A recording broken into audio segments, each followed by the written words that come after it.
You're in the kitchen at 11:30 p.m., finishing the report your coworker desperately needed for tomorrow. The same report he had 2 weeks to complete. The cold light from the fridge casts a glow on your tired face as you balance your laptop on the counter between a cup of cold coffee and dinner crumbs. The house is wrapped in the silence of the night. Your family has been asleep for hours, and you feel that familiar weight settling in your chest. Not physical exhaustion, but something much deeper. The sense that your life no longer belongs to you, that you've become a supporting character in your own story.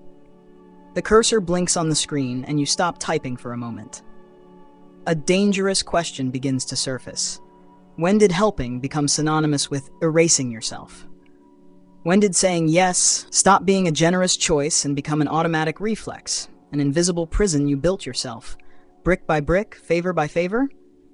For a moment, just a moment, you allow the question you've avoided for years to finally take shape. What if I just didn't do it? The thought tastes like freedom and fear all at once, but the courage only lasts a few seconds. Soon you're typing again, because the guilt that would follow feels worse than the exhaustion you're feeling now. Or at least that's what you've convinced yourself to believe. That's what you always tell yourself to justify one more stolen night, one more piece of yourself handed over at the altar of someone else's approval.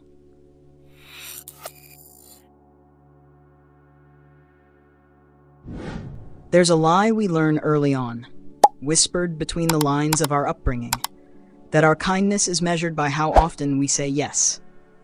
That being a good person means always being available, always willing, always sacrificing a part of yourself on the altar of someone else's approval. But you weren't born this way. There was a time when you knew exactly what you wanted and what you didn't. As a child, you said no as naturally as you breathed. I don't want to. I don't like it. I won't. No guilt, no endless explanations. Then something changed. At some point, you realized that saying no came with a price. The look of disappointment that cut deep, the cold silence that froze the room, the awful feeling that maybe you weren't as special as you thought. That's when you learned the cruel math of social acceptance. Each yes bought you a few moments of peace, a few smiles sent your way, a few minutes inside the illusion that you truly mattered. The problem is, no one ever told you that this payment never ends. With every forced yes that leaves your mouth, you teach the world a dangerous lesson. That your boundaries are negotiable. That your needs are optional. That your peace of mind is an acceptable price to keep others comfortable. And the world accepts that offer, without question, without thanks, and always comes back asking for more.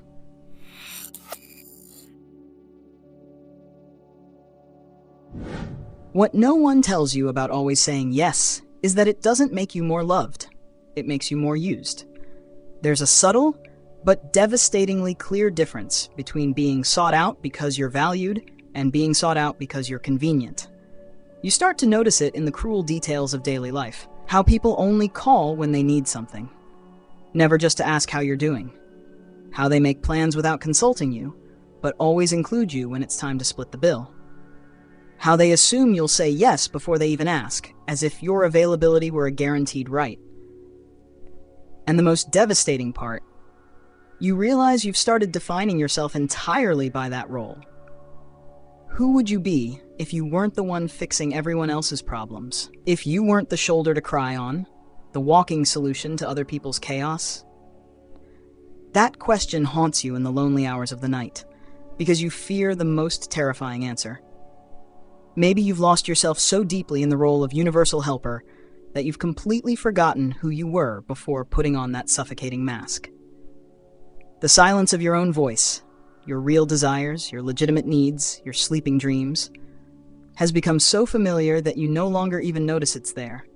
And when someone asks you what you want out of life, you fall silent. Not because you don't want to answer, but because you genuinely don't know anymore.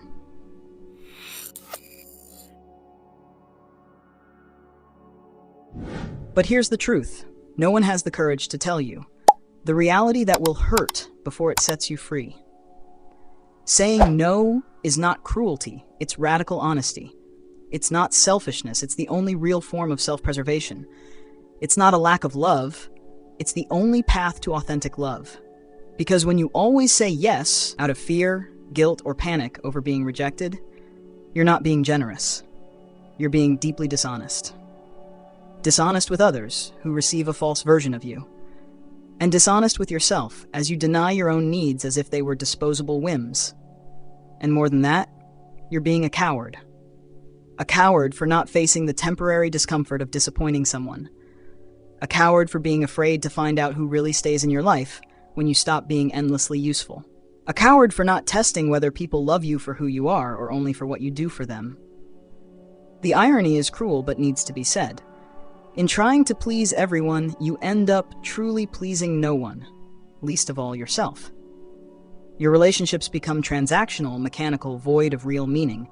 Your actions lose the weight of conscious choice. Your presence becomes more of an obligation fulfilled than a gift freely offered. A yes, born from fear, is worth absolutely nothing.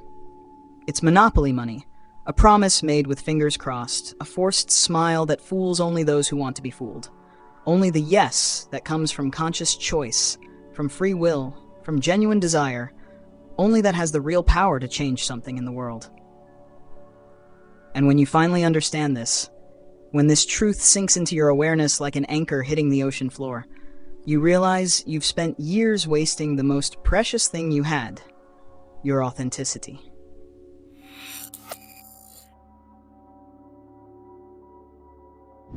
Learning to say no is like learning to walk again after months of being immobilized. At first, your emotional legs tremble uncontrollably. You trip over your own words.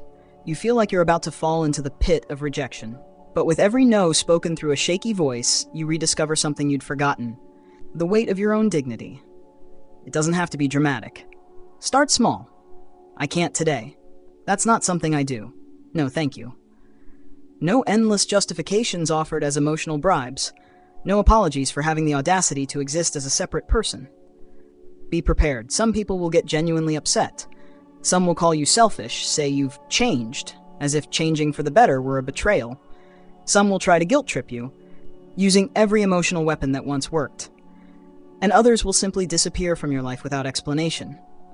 And you know what that means? That they were never really interested in you, only in what you could do for them. Those were relationships built on your unconditional availability, not on mutual, genuine connection. But others, the ones who truly matter, will respect your newly discovered boundaries. They'll value your yes even more, because they'll know it comes from a real place, a conscious decision, not a fear-conditioned reflex.